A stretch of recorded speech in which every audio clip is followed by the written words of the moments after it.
Welcome to the channel. Here, we honor the legendary figures we've lost, but whose legacies continue to inspire us every day. Don't forget to subscribe, hit the like button, and turn on the bell so you never miss a tribute. Stick around till the end, we promise there's always something meaningful waiting for you. Dame Joan and Playwright, Baroness Olivier, born on October 28, 1929, in Brigg, Lincolnshire, England, was a distinguished English actress whose career spanned over 6 decades. Renowned for her extraordinary versatility and profound impact on both stage and screen, Playwright's contributions to the performing arts earned her numerous accolades, including 2 Golden Globe Awards, a Tony Award, and an Academy Award nomination. A figure widely regarded as one of the greatest Anglophone actresses of the 20th century, her legacy is etched into the history of British theatre and film. Playwright was born into a family that was intellectually and culturally inclined. Her father, William Ernest Playwright, was a journalist and newspaper editor, while her mother, Daisy Margaret Burton, provided the support for her to pursue a career in the arts. Playwright's education began at Scunthorpe Grammar School, where she developed a love for drama, and she later trained at the prestigious Bristol Old Vic Theatre School, a notable institution known for producing talented actors. It was at this school that Playwright honed her craft, eventually preparing herself for a career that would define an era of British theatre and cinema. Her professional journey began in earnest in 1948 when Playwright made her stage debut at Croydon. She made a significant impact on the British stage, catching the attention of audiences and critics alike with her natural talent and compelling performances. In 1954, Playwright made her London debut, marking the beginning of a career that would span decades, defined by her dynamic range in theatre, film, and television.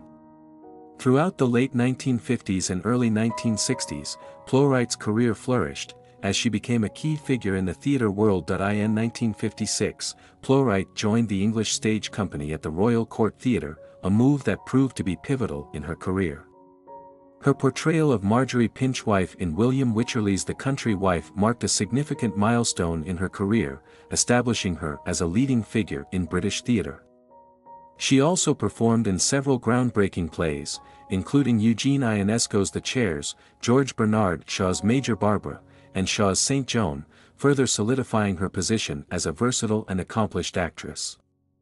Playwright's work at the Royal Court Theatre, which was known for its avant-garde and socially relevant plays, marked a critical period in her artistic development. In 1957, Playwright's career took a major leap when she co-starred with Sir Laurence Olivier in the original London production of The Entertainer by John Osborne. She took over the role of Jean Rice from Dorothy Tootin when the play transferred from the Royal Court Theatre to the Palace Theatre. The production was a significant success and helped cement Playwright's reputation as one of the most talented and sought-after actresses of her generation. Her partnership with Olivier, both on stage and off, would continue to be a defining feature of her career. Throughout the 1960s, Playwright continued to build on her theatrical achievements, moving between London and Broadway. In 1961, she received a Tony Award for her role in the Broadway production of A Taste of Honey, a play by Sheila Delaney. This marked her first major recognition in the United States and further demonstrated her ability to connect with audiences across the Atlantic. Her work on the Broadway stage showcased her adaptability and willingness to take on complex and diverse roles, establishing her as one of the leading actresses of her generation. In 1963, Playwright's career took another pivotal turn when she married Sir Laurence Olivier, one of the most famous actors in the world at the time. This marriage further tied Playwright to the National Theatre, an institution where Olivier was both an actor and director. The National Theatre provided Playwright with a platform to continue her work in the theatre, as she became closely associated with its productions during the 1960s and 1970s. Olivier's influence on her career was significant, and Playwright was often seen as an integral part of his artistic vision for the National Theatre. While Playwright's stage career remained prominent, she began to branch out into film in the 1980s, solidifying her status as a multifaceted performer. Her film career included a range of diverse roles, from serious dramas to lighter comedies. In 1992, Playwright received widespread acclaim for her role in Enchanted April, a romantic comedy that earned her both a Golden Globe Award and an Academy Award nomination. Her performance in the film was praised for its warmth, depth, and emotional resonance, showcasing her remarkable range as an actress. That same year, she also appeared in the HBO film Stalin, in which she played the Soviet dictator's mother-in-law, a role that earned her another Golden Globe Award and an Emmy nomination. Plowright's career in the 1990s continued to soar as she appeared in a series of memorable films. She played the character of Nanny in the 1996 live-action adaptation of 101 Dalmatians, one of Disney's most successful films of the decade. Her portrayal of the beloved Nanny was both heartwarming and humorous, earning her praise for her ability to bring depth to what could have been a one-dimensional character. She also appeared in Tea with Mussolini, 1999, a film directed by Franco Zeffirelli, which featured Plowright as Mary Wallace, a member of an eclectic group of women living in Italy during World War II. The film was another testament to her versatility as an actress, and it further solidified her status as one of the leading actresses of her generation. As the 21st century progressed, Plowright's focus shifted more towards smaller films and television projects. In 2003, she performed in the stage production Absolutely. Perhaps, in London, demonstrating her continued commitment to the theatre despite the challenges of aging. However, as the decade wore on, Plowright's vision began to deteriorate due to macular degeneration, a condition that causes vision loss. In 2014, Plowright made the difficult decision to retire from acting, officially announcing her withdrawal from the industry because she had become legally blind. Despite this, her legacy as a groundbreaking actress in both stage and film remains undeniable. In addition to her remarkable acting career, Plowright was also an active figure in the broader cultural landscape. She was appointed Commander of the Order of the British Empire, CBE, in 1970 for her services to drama and was later promoted to Dame Commander of the Order of the British Empire, DBE, in the 2004 New Year Honours. These honors were a reflection of her outstanding contributions to the arts and her position as one of the most respected figures in British theatre and film. Her dedication to her craft and her role in advancing the status of women in the arts was widely acknowledged throughout her life. Plowright's personal life was also marked by significant relationships. She was first married to actor Roger Gage in 1953, though the marriage ended in divorce. In 1961, she married Sir Laurence Olivier, a partnership that would last until his death in 1989. Together, they had 3 children, all of whom became involved in the arts, continuing the family's legacy of artistic achievement. Plowright's younger brother, David Plowright, was an executive at Granada Television, further underscoring the family's deep connection to the world of entertainment and media. Plowright's death on January 16, 2025, at the age of 95, marked the end of an era in British theatre and film. Her passing was widely mourned, with tributes pouring in from around the world. Variety described her as, perhaps the greatest Anglophone actor of the 20th century, a fitting tribute to a woman whose legacy as an actress transcended generations and whose contributions to the world of performance will never be forgotten. In recognition of her enduring impact on the arts, the Plowright Theatre in her hometown of Scunthorpe was named in her honour. This theatre stands as a testament to her immense talent and her lasting influence on the cultural fabric of Britain.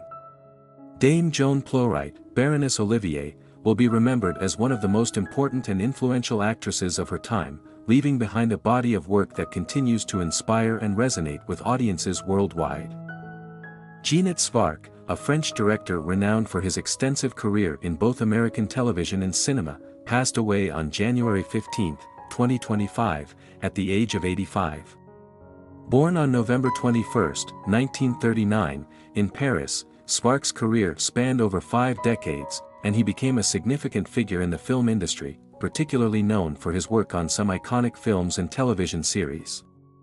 Throughout his life, Svark proved to be an adaptable and versatile director, known for his contributions to various genres, including thrillers, science fiction, family films, and crime dramas. Svark's early interest in the arts led him to pursue higher education, and he graduated from the prestigious Harvard University, which provided him with the tools and experiences to forge a career in the world of film and television.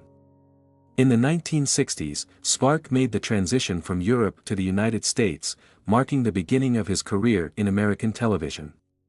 He was initially drawn to directing television shows, where his work was well received and earned him significant recognition. He directed numerous episodes for popular television series during the 1960s and 1970s. Notably, Spark contributed to Ironside, a series that marked the beginning of his long-lasting association with American television. His direction on Ironside earned him praise, and this success opened doors to more prominent opportunities in other beloved TV series such as The Rockford Files, Kojak, Night Gallery, and Columbo. His contributions to these shows were marked by his ability to craft compelling stories within the constraints of episodic television, showcasing his skill at building suspense and character depth in a limited timeframe. Spark's direction of 19 episodes of Night Gallery, a series created by the legendary Rod Serling, demonstrated his talent for handling supernatural and eerie material. Throughout his television career, Spark directed a variety of genres, from detective stories to crime dramas, and even science fiction. His work spanned many iconic series, including Alias Smith and Jones, Beretta, The $6 Million Man, The Twilight Zone, The Practice, Jag, Cold Case, and Bones. His versatility as a director was evident in the diverse shows he contributed to, leaving his mark on each production. In addition to his television work, Spark found success in feature films, where he earned recognition for his work on a few major titles.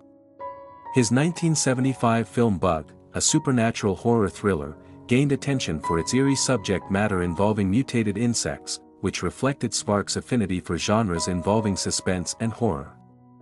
However, it was his involvement in the Jaws franchise that earned Spark international fame. He directed Jaws 2, 1978, the sequel to Steven Spielberg's groundbreaking film Jaws, 1975. Although Jaws 2 was not as critically acclaimed as its predecessor, Spark's direction of the film helped it become a commercial success. The film, which continues the story of the shark attacks on the fictional town of Amity Island, demonstrated Spark's ability to handle tension and terror in an aquatic environment, a feat that set the stage for more action-driven narratives in his future films. Spark's other notable film work include Somewhere in Time, 1980, a time travel romance starring Christopher Reeve and Jane Seymour. The film, despite its modest initial reception, gained a cult following over the years and is now regarded as a classic of the genre. Spark's direction of this film showcased his ability to handle more emotional, introspective material, contrasting with his work in thrillers and horror. In 1984, Spark directed Supergirl, a film based on the DC Comics character, which explored the world of superheroes and was part of the wave of superhero films in the 1980s. While the film was not a major box office hit, Spark's handling of the visual effects and action scenes contributed to the movie's enduring appeal among comic book fans. Another notable film in Spark's filmography was Santa Claus, the movie, 1985, a family-friendly holiday film that attempted to expand on the origins of Santa Claus. While the film was not a massive success, it became a holiday staple for some audiences, and Spark's direction helped craft the magical and whimsical tone that was essential for such a film. This was yet another example of Spark's versatility, as he moved from the dark and thrilling atmosphere of Jaws 2 to the light-hearted, family-oriented world of Santa Claus. In the 1990s, Spark returned to his native France, where he directed 3 feature films, including La Vengeance d'une Blonde, 1994, a French crime drama. His work in France marked a return to his roots and allowed him to explore themes and narratives more closely related to French cinema. However, his time working in France was relatively short-lived, as Spark returned to the United States to continue his work on American television films and series. During this period, he directed numerous television films, such as The Murders in the Rue Morgue, 1986, and Grand Larceny, 1987, both of which showcased his ability to translate literary classics into visual media. Spark's television film credits include several collaborations with other writers and directors, and his versatility continued to shine in these works. He directed a number of highly regarded TV films, such as Crime Club, 1975, The Rockford Files, A Blessing in Disguise, 1995, and The Rockford Files, If the Frame Fits, 1996. His ability to bring a cinematic flair to the small screen was widely appreciated, and he continued to work in the medium throughout the 1990s and 2000s. In 2003, Svark took on a notable role in the production of Smallville, the popular WB/CW television series based on the early years of Superman. He directed the milestone 200th episode of the series, titled Homecoming, a momentous event for fans of the show. This episode, which revolved around Clark Kent's high school graduation and his transition into adulthood, marked a significant achievement in Svark's career. His direction of this episode further solidified his reputation as a director capable of handling high-profile television projects. Svark's contribution to the science fiction series Fringe was another highlight of his later career. He co-directed the premiere of the show's fifth and final season with Miguel Saitnight, as well as several other episodes during its run. Fringe, a show about a team of FBI agents investigating strange and unexplained phenomena, gave Svark an opportunity to work in a genre he had long been associated with, blending elements of science fiction and crime drama. Throughout his career, Svark also directed episodes of shows like Heroes, Castle, Without a Trace, Boston Legal, Grey's Anatomy, Criminal Minds, and Designated Survivor. These projects allowed him to continue his prolific output in the television industry, working across a variety of genres and formats, and cementing his legacy as one of the most consistent directors in American television. Svark's death at the age of 85 marks the end of a remarkable career, one that spanned both the cinematic and television landscapes. His work touched multiple genres, leaving an indelible mark on the American film industry, particularly through his direction of suspenseful, thrilling, and science fiction-heavy narratives. From his early work on Ironside to his later contributions to Smallville and Fringe, Svark's career was a testament to his skill as a director and his ability to adapt to the ever-changing landscape of film and television. As a director, Svark's work remains a significant part of the history of American popular culture. David Lynch, born on January 20, 1946, in Missoula, Montana, is a renowned American filmmaker, artist, and writer known for his distinctive cinematic style and his ability to blend surrealism with elements of horror, noir, and psychological thriller. Lynch's career has been marked by his experimentation with visual and narrative techniques, his exploration of the darker sides of human nature, and his influence on both independent cinema and popular culture. Over the decades, Lynch has developed a unique voice that has made him one of the most important and influential directors of his generation. His work often defies conventional storytelling, opting instead for ambiguous narratives, dreamlike sequences, and a focus on atmosphere and mood over linear plot progression. Lynch's early life and education were important in shaping his future as an artist. Raised in a middle-class family, he showed an early interest in visual art and storytelling. His parents, who were both supportive of his interests, moved frequently due to his father's work as a research scientist for the United States Department of Agriculture. This transient lifestyle had an impact on Lynch, and it helped shape his understanding of different environments, people, and psychological states. These experiences later played into his work, where themes of isolation, dislocation, and strange occurrences are recurring elements. Lynch attended the School of the Museum of Fine Arts in Boston before enrolling at the Pennsylvania Academy of the Fine Arts in Philadelphia. While at the Academy, Lynch experimented with various art forms, including painting, sculpture, and drawing, developing a deep interest in visual composition. He later shifted towards filmmaking, a medium that allowed him to combine his love for visual art with his fascination with storytelling.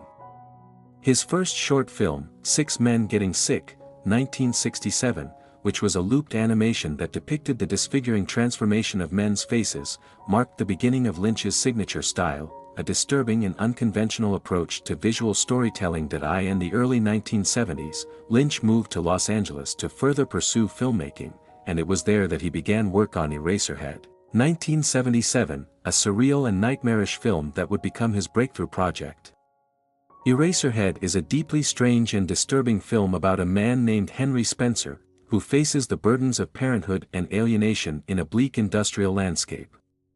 The film's black and white, low-budget aesthetic, its haunting sound design, and its nightmarish, surreal imagery marked it as an entirely unique cinematic experience.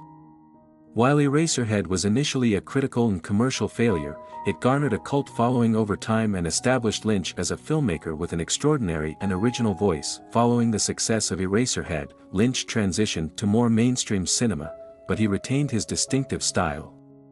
His next film, The Elephant Man, 1980, based on the true story of John Merrick, a severely deformed man in 19th-century London, brought him widespread recognition. The film was both a critical and commercial success and earned Lynch several Academy Award nominations, including Best Director and Best Adapted Screenplay. The film, which starred John Hurt as Merrick, showcased Lynch's ability to humanize his characters while still maintaining a sense of the grotesque and surreal.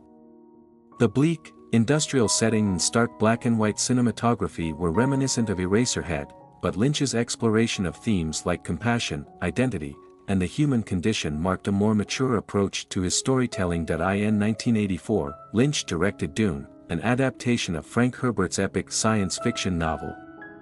Though the film was not a commercial success and received mixed reviews, it remains an ambitious, visually striking project that showcased Lynch's ability to work within the constraints of a large studio production while maintaining his unique sensibilities.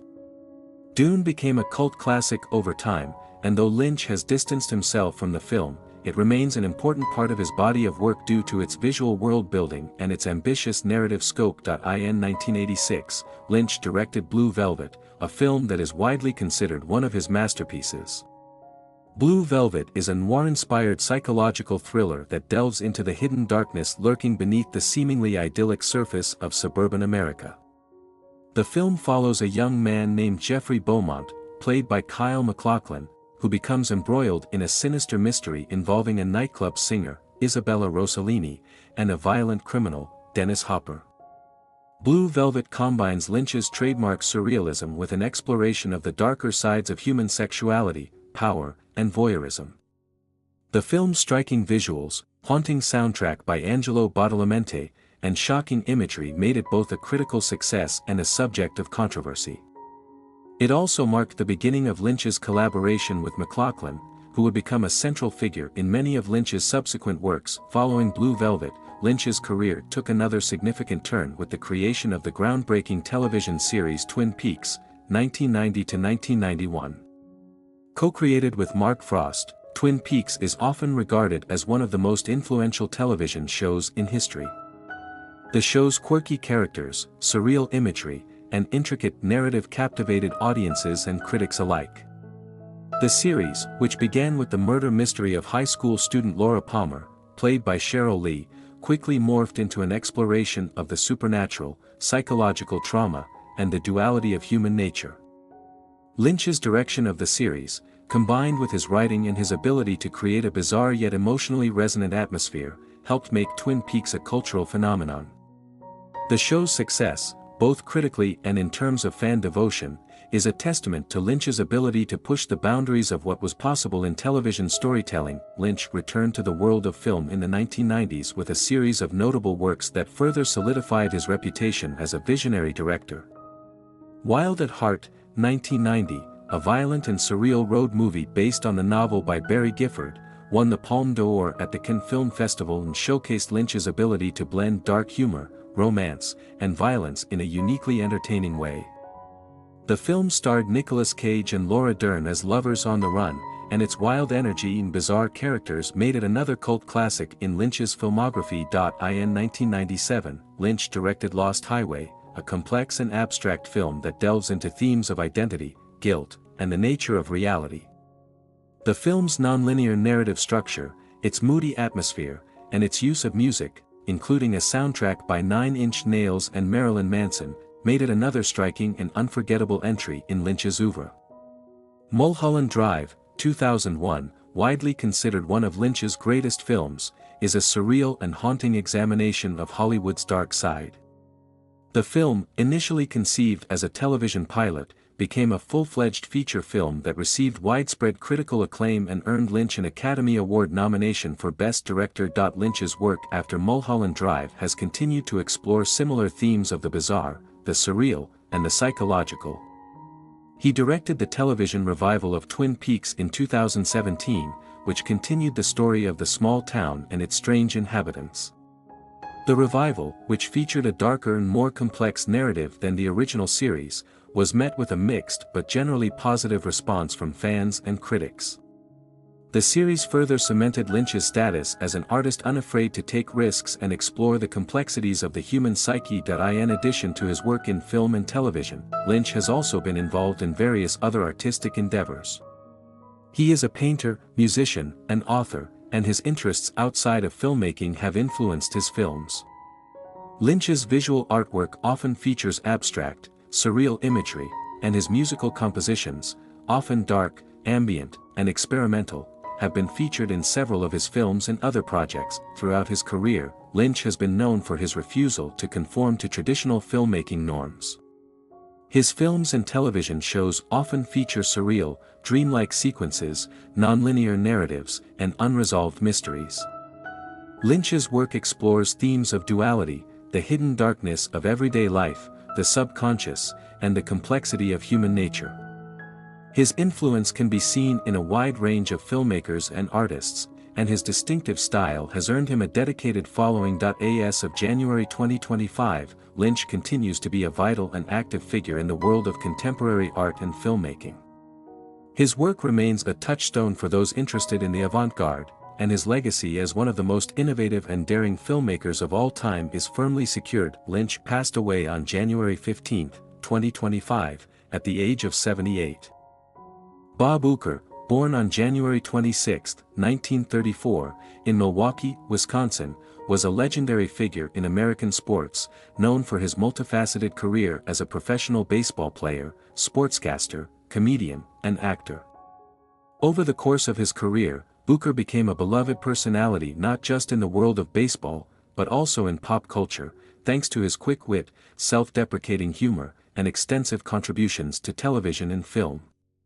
His death on January 16, 2025, at the age of 90, marked the end of a remarkable legacy that spanned more than 7 decades in the sports and entertainment industries. Uecker's journey into the limelight began in his hometown of Milwaukee. He was the son of August Gus Uecker, an immigrant from Switzerland, and Mary Schultz Uecker, from Michigan. Raised in Milwaukee, Uecker grew up watching the minor league Milwaukee Brewers at Borkert Field, which would later become a significant part of his life. His athletic talent was evident early on, and after a brief stint in the U.S. Army in 1954, where he played baseball at military bases, Uecker signed with the Milwaukee Braves in 1956, beginning his professional baseball career. Though Uecker's playing career was modest by Major League Baseball standards, he still achieved notable milestones. He made his Major League debut in 1962 as a catcher for the Milwaukee Braves. Over the next several years, he played for the Milwaukee Braves, St. Louis Cardinals, Philadelphia Phillies, and Atlanta Braves, with his most significant achievement coming in 1964 when he won a World Series title with the Cardinals. However, Uecker's career was often marked by humor, particularly about his performance on the field.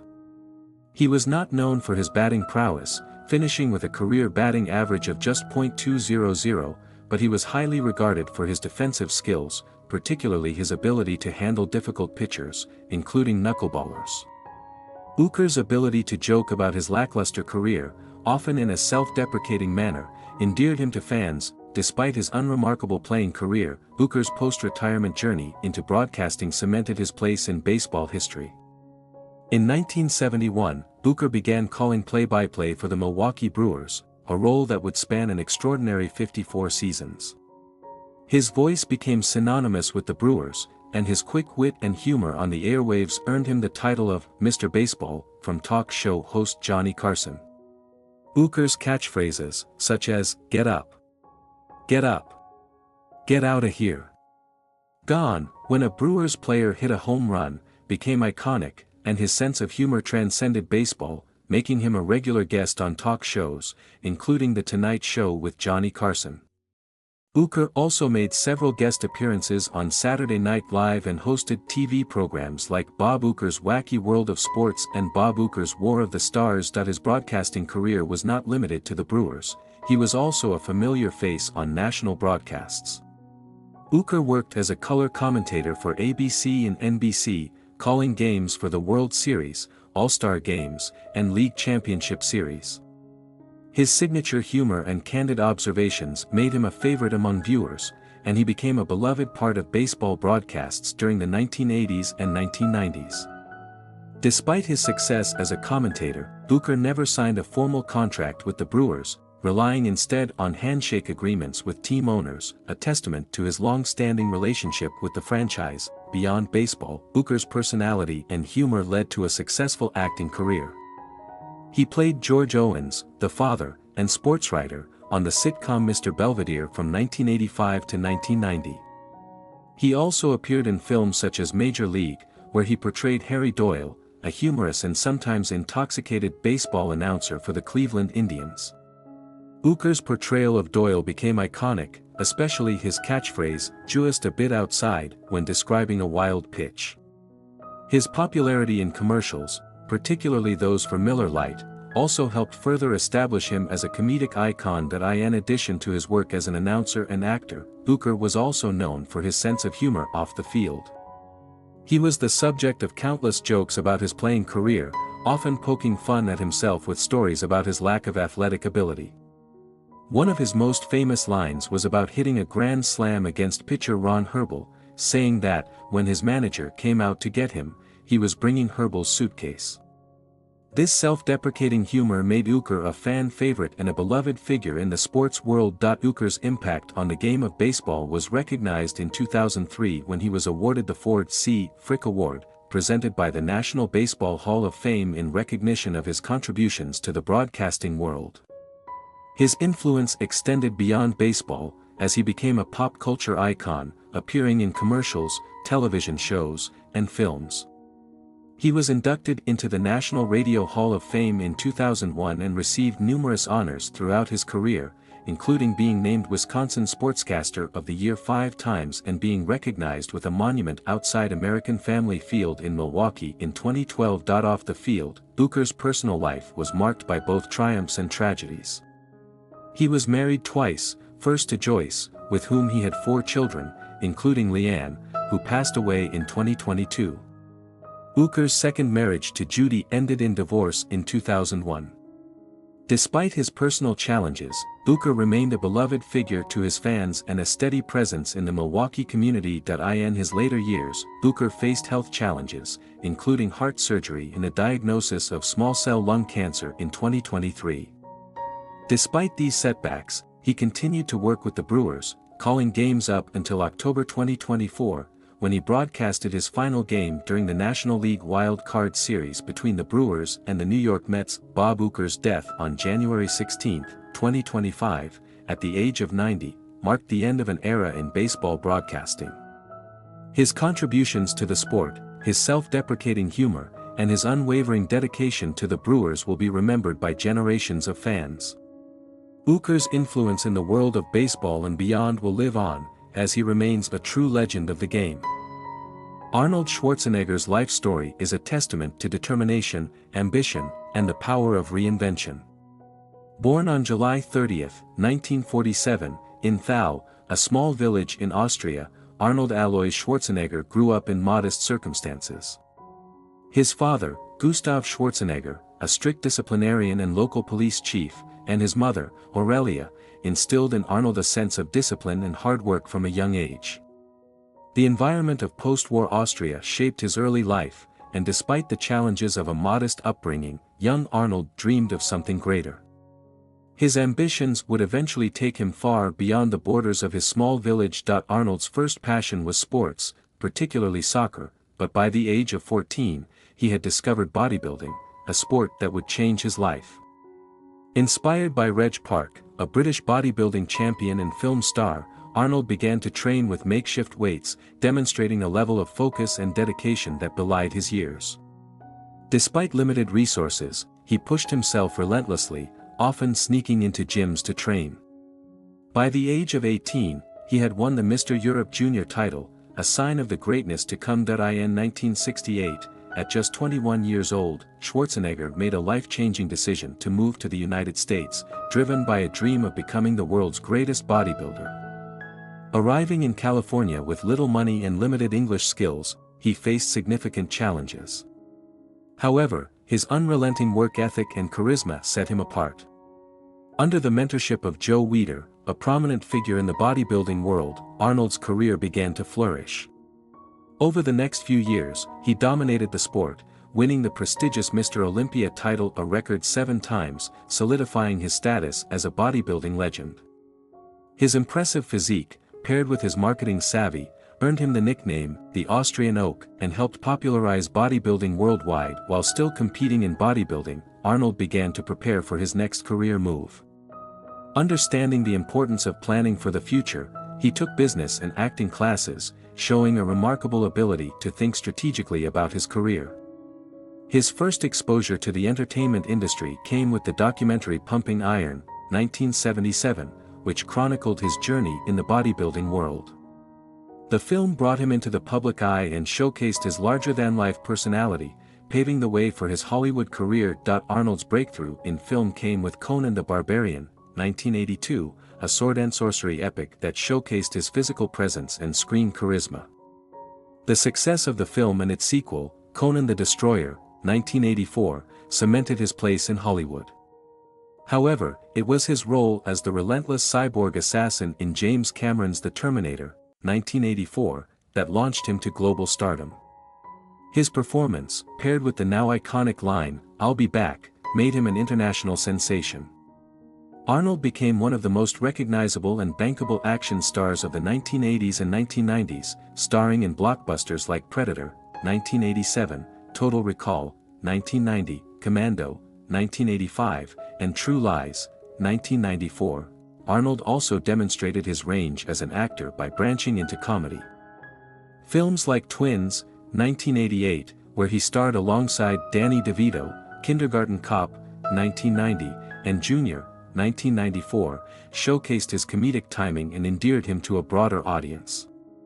His ability to balance action-packed roles with light-hearted comedic performances made him a unique figure in Hollywood. Parallel to his entertainment career, Arnold proved himself a savvy businessman.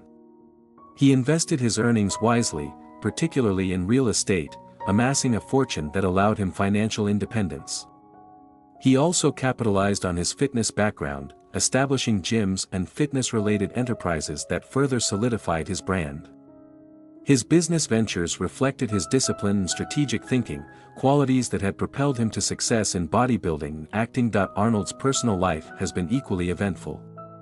In 1986, he married Maria Shriver, a journalist and a member of the Kennedy family.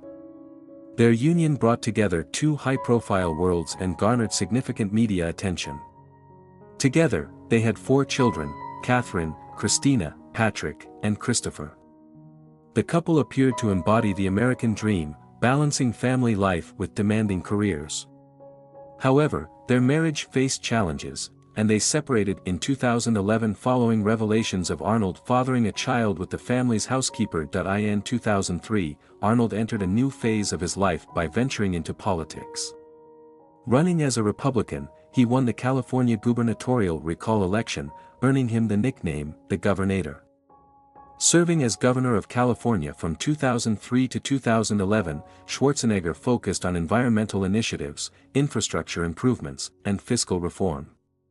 Despite challenges, including the global economic downturn of 2008, he championed renewable energy policies and positioned California as a leader in environmental legislation. His tenure was not without controversy, but he left office with a reputation as a pragmatic and determined leader. After leaving political office, Arnold returned to acting, reprising his role as the Terminator in films like Terminator Genisys, 2015, and Terminator, Dark Fate, 2019. He also embraced his role as a global public figure, advocating for environmental issues and fitness. In 2012, he published his autobiography, Total Recall, My Unbelievably True Life Story, offering a candid account of his journey and the principles that guided his success. One of the hallmarks of Arnold's life is his extraordinary work ethic. Whether training for bodybuilding, preparing for a film role, or serving as a public official, he has consistently approached every challenge with unwavering determination. His motto, "Stay hungry, reflects his belief in the importance of setting ambitious goals and continuously striving for improvement. Arnold's impact extends far beyond his professional achievements.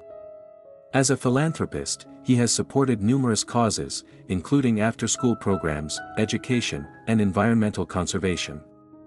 He has used his platform to promote health and wellness, encouraging people worldwide to adopt active lifestyles. His annual Arnold Sports Festival, one of the largest multi-sport events globally, exemplifies his commitment to fitness and competition. Arnold's legacy is multifaceted.